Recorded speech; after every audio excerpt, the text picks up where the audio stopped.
Okay, Mahathir dilondehkan. Right.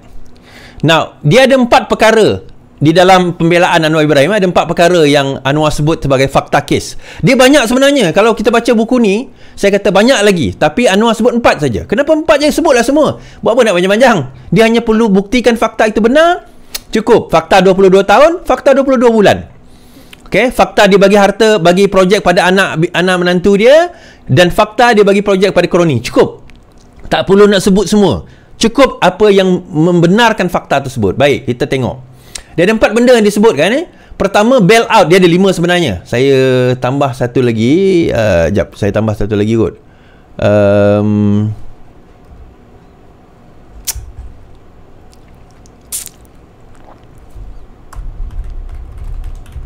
Okay. Okay, dia ada 5 fakta. Pertama, bail out untuk kumpulan perkapalan Berhad, kini dikenali sebagai Post Logistik Berhad semasa krisis keuangan 1997 bernilai 2 bilion ringgit. Pembelian kontrak secara langsung kepada Opcom Sdn Berhad bernilai 214.2 juta ringgit. Pemberian kontrak oleh Telekom kepada Opcom Kabel Sdn Berhad bernilai 11.157 juta ringgit. Pemberian lesen fabrikasi kepada Kencana Petroleum Berhad, Mohzani, dan juga pemberian perwajar steel Eric Chia bernilai 5 bilion ringgit. Baik. Okey. Nah, kita kena faham pemegang majoriti Opcom ialah Norzita Zakaria yang merupakan menantu plaintiff dan isteri kepada anak ketiganya iaitu Mukris. Mirzan ialah pemegang saham yang lain untuk Opcom. Okey. KPB kini dikenali sebagai Post Logistik Berhad, adalah salah satu syarikat tempatan yang terjejas akibat krisis keuangan tahun 1997. Okey, so siapa owner kepada KPB ni? Yang pertama, owner dia adalah anak sulung Mahathir, iaitu Mirzan, pemegang saham majoriti dan juga pengarah KPB ketika itu tahun 97. Aktiviti utama KPB ialah pembekalan, perkhidmatan dan pengangkutan kontainer. Liability semasa atau net current liabilities bagi KPB adalah sebanyak 423.94 juta pada tarikh berakhir Disember 1997. Okey, itu KPB punya net current liabilities. Selepas Julai, Anwar Ibrahim yang juga Menteri Keuangan telah menerima satu permohonan dari bantuan keuangan daripada KPB dan atau Mirzan bagi pihak KPB. Permohonan tersebut telah ditolak oleh Anwar Ibrahim. Anwar tak nak. Masa itu ni 97, kita kena ingat zaman krisis keuangan, KPB menghadapi masalah keuangan yang teruk. So dia minta bantuan Anwar Ibrahim bagi dana atau bail out. Anwar tolak. Anwar kata tak nak. Seterusnya Mahathir pun berjumpa lah dengan Anwar Ibrahim. Yang ni siri ni ada dalam Anwar The Untold Story. Pendek je. Ada snippets dalam cerita tu dan mengarahkan Anwar untuk mencipta satu skim khas.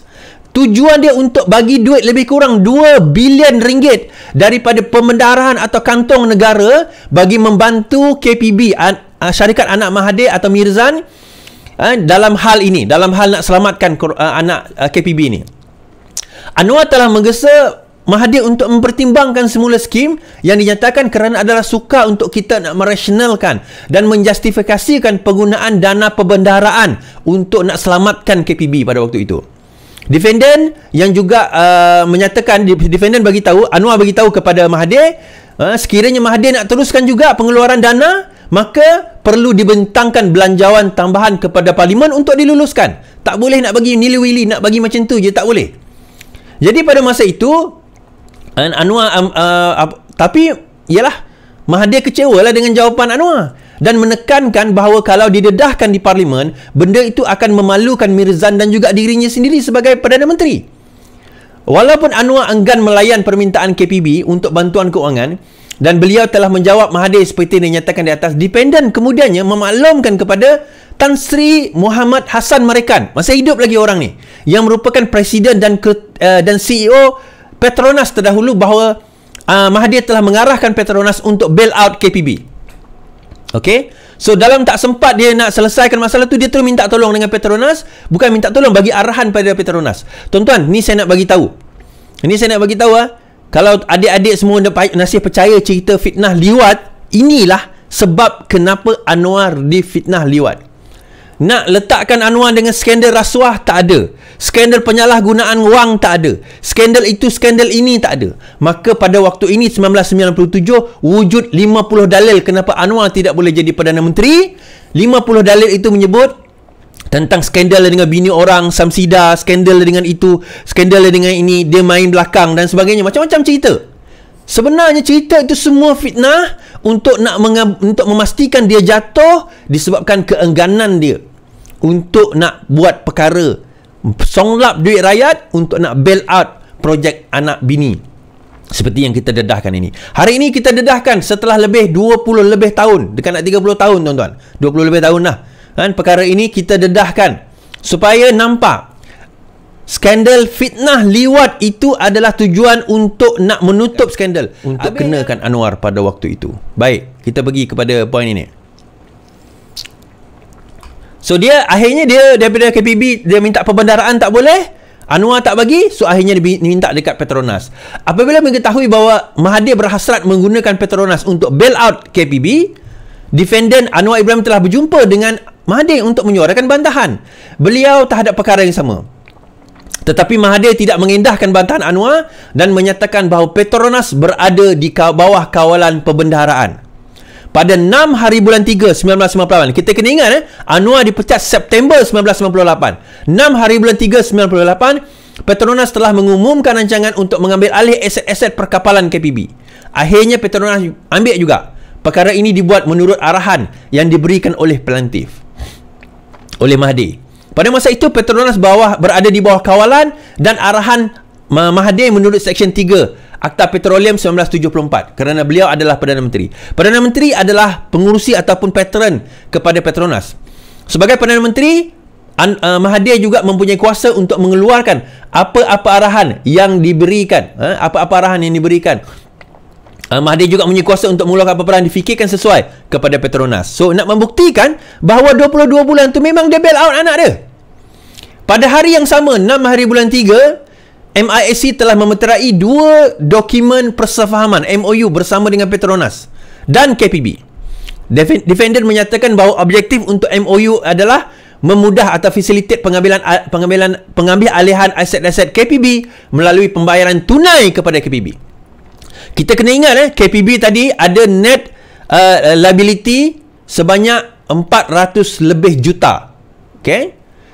So MOU itu, memorandum persamaan dengan Petronas ini adalah MISC akan mengambil alih Petronas Tanker daripada Petronas. Pertimbangan pengambilan Petronas Tanker akan diselesaikan dengan pengeluaran saham baru kepada Petronas. Dia bagi saham.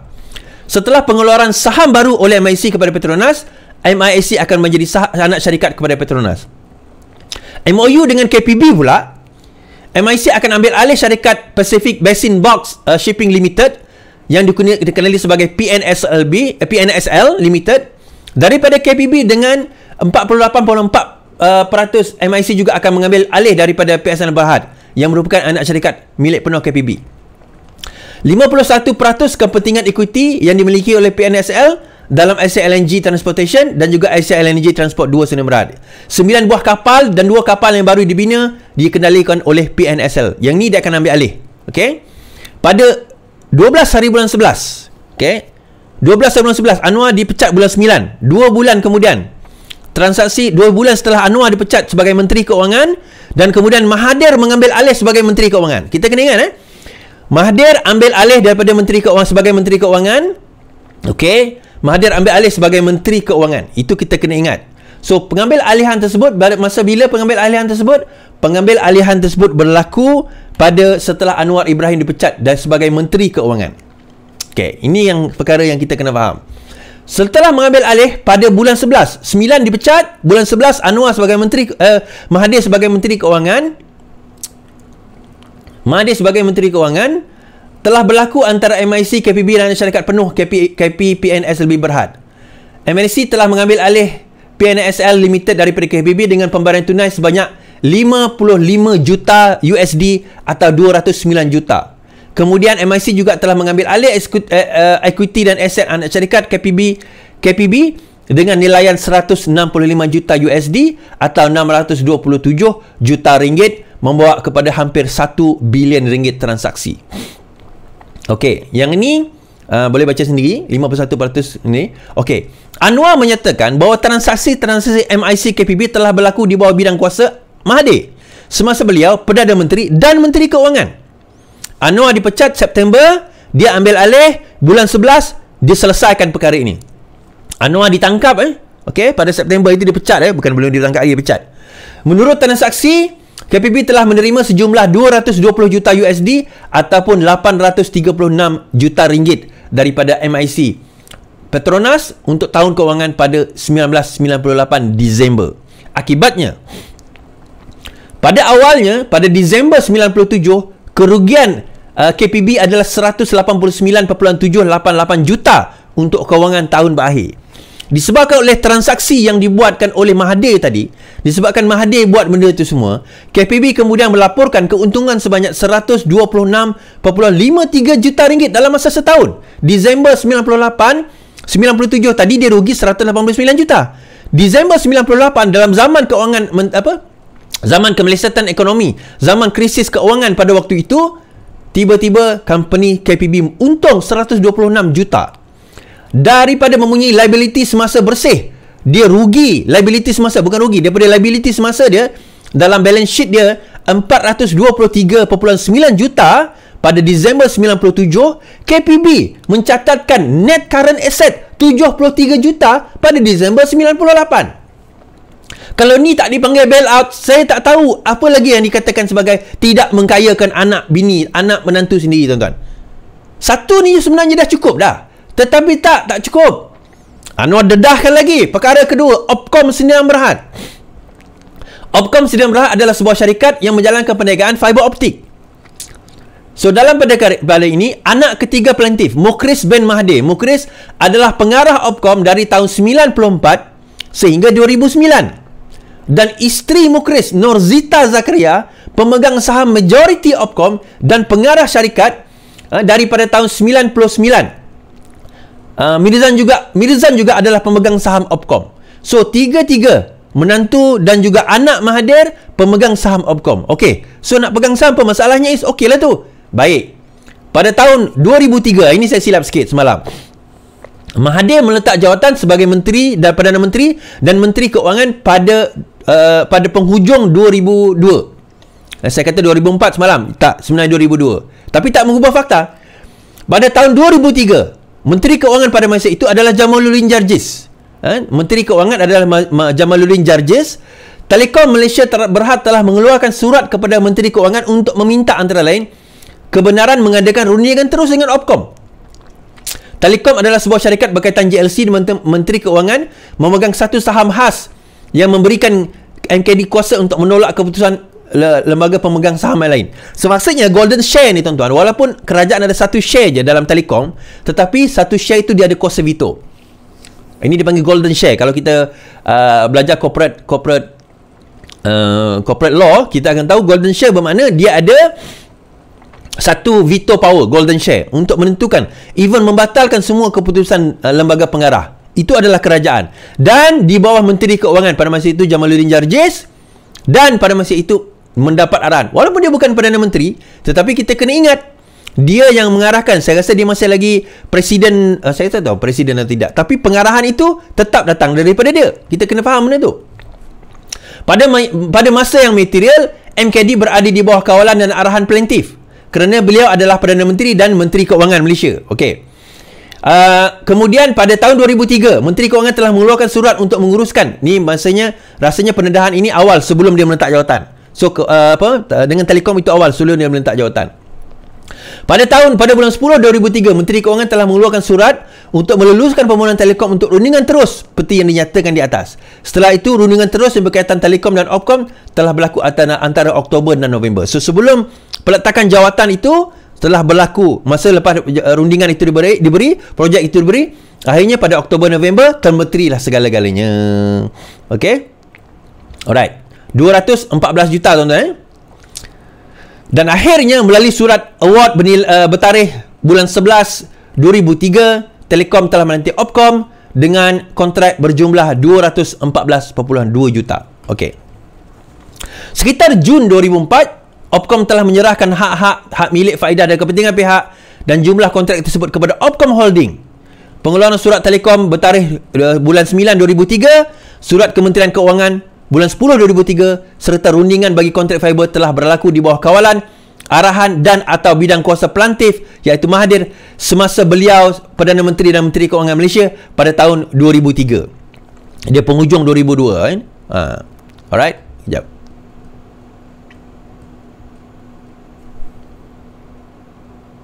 Sorry, dia quit Menteri Keuangan 2003. Betul.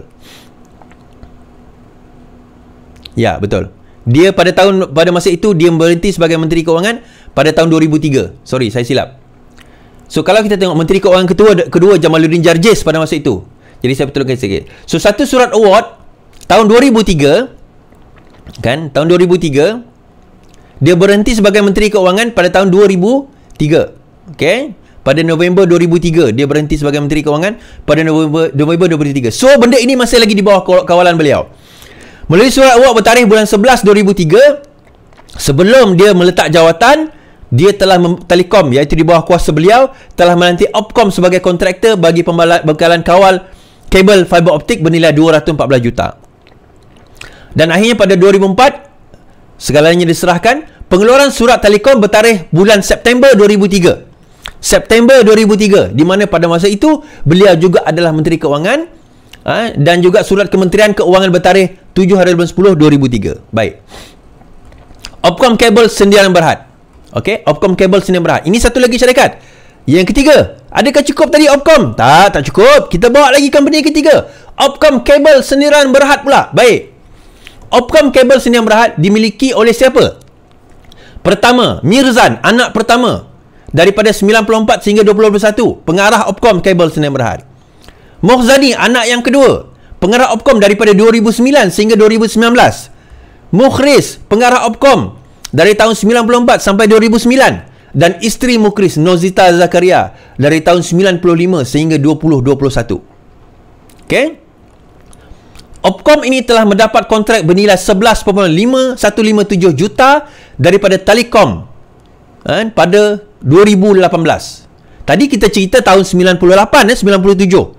Dia jadi Perdana Menteri tahun 2003. Yang ini dia jadi Perdana Menteri lagi 22 bulan.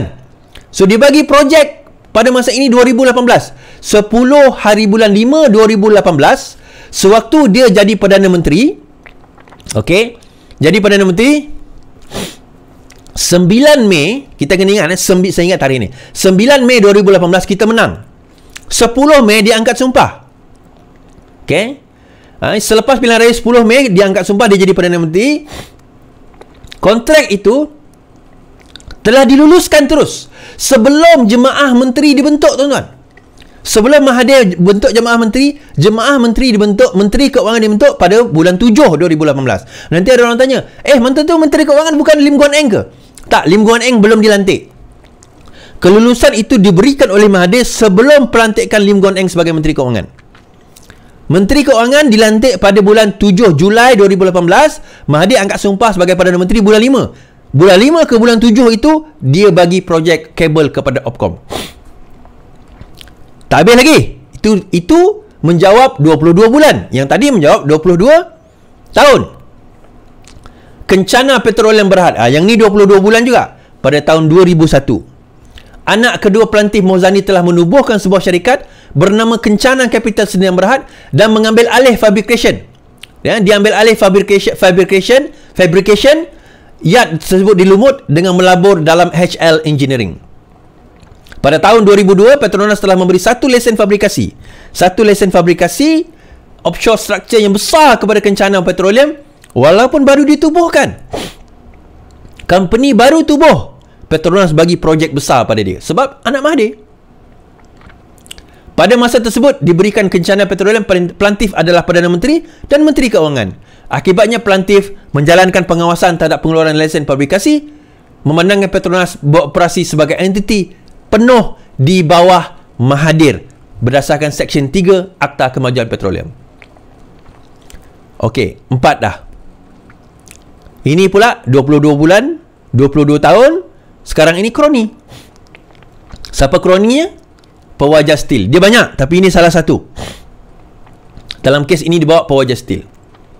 dalam tahun 95, Anwar Ibrahim sewaktu beliau menjadi Menteri Keuangan dan Timbalan Perdana Menteri telah menerima satu laporan daripada Menteri Kementerian Keuangan dalam Lembaga Pengarah Kumpulan Syarikat Pewajar mengenai kerugian besar yang ditanggung dan kegagalan untuk mematuhi prosedur dan amalan keuangan standard. Anwar kemudian mengarahkan supaya jawatan kuasa tender dan keuangan ditubuhkan oleh Lembaga Pengarah Pewajar. Apabila wakil tersebut di Pewajar membangkitkan perkara yang sama, pengarah urusan kumpulan pewajar iaitu Tan Sri Eric Chia telah memaklumkan bahawa Mahathir telah diberi taklimat dan beliau memberi kebenaran pengarah urusan untuk berbuat sesuka hati. Kan? Apa tujuan Eric Chia jumpa Mahathir? Apa tujuan Eric Chia jumpa Anwar? Minta Anwar bail out pewajar. Pada tahun 96, kumpulan pewajar menanggung kerugian besar yang telah menerima dana suntikan oleh pembendaharaan negara. Pembendaharaan tidak dapat menolak permintaan tersebut kerana Mahathir telah mengarahkan supaya Eric Chia diberi sokongan dan latitude untuk mengendalikan syarikat pewajar. Menurut laporan audit PricewaterhouseCoopers, kumpulan pewajar tidak solvent. Pewajar memerlukan sekurang-kurangnya 2 bilion ringgit untuk memastikan supaya kumpulan tersebut kekal sebagai usaha berterusan. Sorry, saya sebut tadi 5 bilion, sebenarnya 2 bilion. Yang 5 bilion tadi tu, 5 bilion tu PKFZ, tu skandal lain. Tak ada disebut dalam ni, PKFZ skandal lain. Sepanjang 96 dan juga 53 bilion untuk tahun 96 hingga tahun 2000. Berdasarkan akaun pengurusan setakat Disember 95, kumpulan tersebut mempunyai liability semasa bersih. Liability semasa bersih, net current liability 926 juta, hampir 1 bilion. Liability jangka panjang 6 bilion dan defisit hampir 1.9 bilion dalam dana pemegang saham. Ini tahun 96, bukan tahun 2003. Pendedahan keuangan Kementerian Keuangan dalam kumpulan tersebut adalah lebih 5 bilion, termasuk 2.7 bilion dalam tunai, 3.1 bilion dalam jaminan pinjaman oleh kementerian. Dibuktikan terdapat tabir urus tidak baik oleh Eric Chia. Namun begitu, pada Disember 1996, Anwar telah membentangkan usul dalam parlimen untuk meluluskan suntikan kepada pewajar steel atas arahan Mahathir, dan pengurusan syarikat tersebut diselia oleh PwC. Anwar kata lulus, tapi dengan syarat syarikat itu ditadbir urus oleh PricewaterhouseCoopers. Anwar juga telah membentangkan dapatan awal laporan di atas. Setelah pembentangan usul yang mendapat liputan luas, Mahathir telah menyoal Anwar mengenai keperluan untuk membentangkan dapatan ataupun nota daripada PricewaterhouseCoopers dalam parlimen. Kenapa nak bentang dalam parlimen? Mahathir kemudian terus menyokong Eric Chia walaupun beliau telah diberi taklimat oleh PricewaterhouseCoopers mengenai dapatan pihaknya. Pada pertengahan 98, PricewaterhouseCoopers telah menyerahkan laporan lengkap kumpulan pewajar kepada Mahathir, Anwar Ibrahim dan juga Governor Bank. Sebelum Anwar dipecat. Terdapat pinjaman besar yang diambil oleh syarikat tersebut dan salah urus yang teruk, gross mismanagement, oleh pihak pengurusan yang diketuai oleh Eric Chia. Terdapat bukti menunjukkan bahawa Mahathir memberi kuasa dan membenarkan Eric Chia dan pihak pengurusan untuk meluluskan dan memasuki kontrak besar tanpa tender dan tanpa rujukan kepada lembaga pengarah pewajar atau pembendaharaan. Walaupun PricewaterhouseCoopers telah membuat dapatan seperti yang dijelaskan di atas, Mahathir tetap menyokong dan atau tidak mengambil sebarang tindakan terhadap Eric Chia dan pengurusan pewajar. Ini memudaratkan dan menjejaskan Kementerian Keuangan, dana awam dan negara. Okey, dana awam dan negara. Jadi tuan-tuan perempuan sendiri nampak skandal-skandal tersebut, cerita skandal tersebut, apa yang berlaku, bagaimana yang berlaku. Nah, pendedahan tadi adalah menjawab persoalan 22 tahun dia bagi projek kepada kroni anak menantu dan 22 bulan dia bagi projek kepada anak menantu. Tuan-tuan, itu sebahagian saja.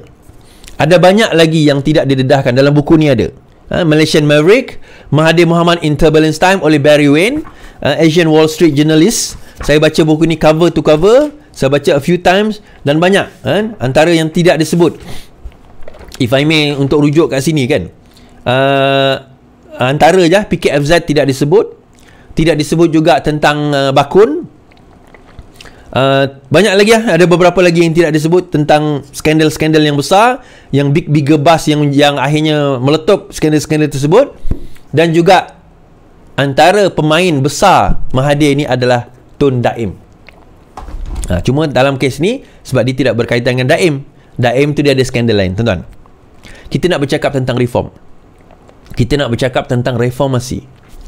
The very reason kenapa reformasi itu berlaku tahun 98, this is the very reason.